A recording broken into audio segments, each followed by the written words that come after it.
I watched a video with your co-founder Chad, and he was talking to a guy, Paul Bradfield, and I thought it was a very good interview because the guy is explaining everything he did wrong and then how the chief helped him. But you could just kind of tell, there was sometimes that something's set up and everything. It was like, because he's really laying it out the way it was and how his mind and just a different. You might just touch on that because I think that was a very good video.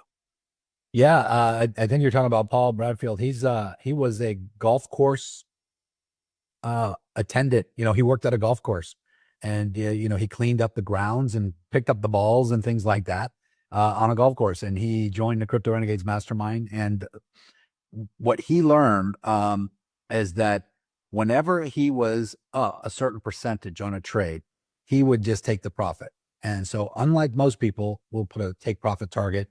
It doesn't matter if a crypto goes up 10x or 20x or 100x. As soon as he was up 2x, he would just close out the trade and take the profit. And he turned, I think it was like $1,500 into $30,000 in supposed to. Yeah, and that's not even the best of examples that we have. We have another guy who came into our group with $250. Now, we didn't know this, but he was on food stamps and basically government assistance. And he used a credit card to join the Crypto Renegades Mastermind, and he had $250 of risk capital that he said that he had. And he had even a hard time transferring it from Cash App into the trading platform. He had to get on with one of our employees to help him even transfer that money and into the trading platform. But he turned that into $26,000 his first month. His name is TJ. And then $250,000 in his first 4 months, and then over $1 million by month 7. And then by month 10, not even in his first year, not even after his first year, he was up to $6 million. He created a hedge fund. He was starting to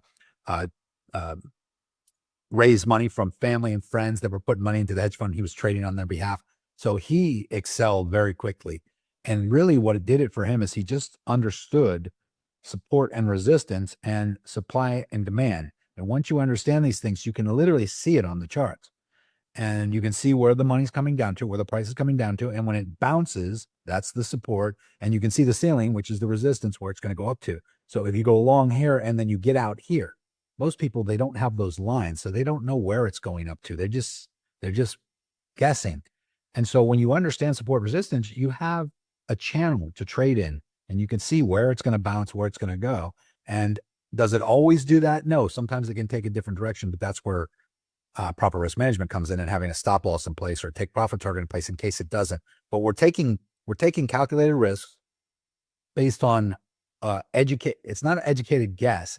What I like to explain, because a lot of people think this is like gambling. I'm like, yeah, it's like gambling if you're an MIT graduate and you know how to count cards and you're best friends with the dealer and he's got a mirror on his sleeve and he's showing you his hand. Then it's like gambling, because you have all of these extra benefits in your favor. And when you have all those extra benefits, you're more likely to win. Are you going to win every time? No. But if you can win 6, 7, 8 times out of 10, then how many times you want to play this game? Because it's the odds are in your favor now.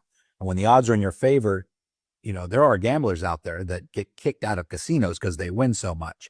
The casinos say, okay, no, we can't handle you playing here anymore because you learned the game. You know how to beat our dealers. And so they get kicked out of casinos. The average person goes into a casino and they lose. The casino makes money on gamblers. But when you get good at gambling, when you get good at it, it's not gambling anymore. It's more methodical. You understand the game. You know how to win. You know how to take money from the house.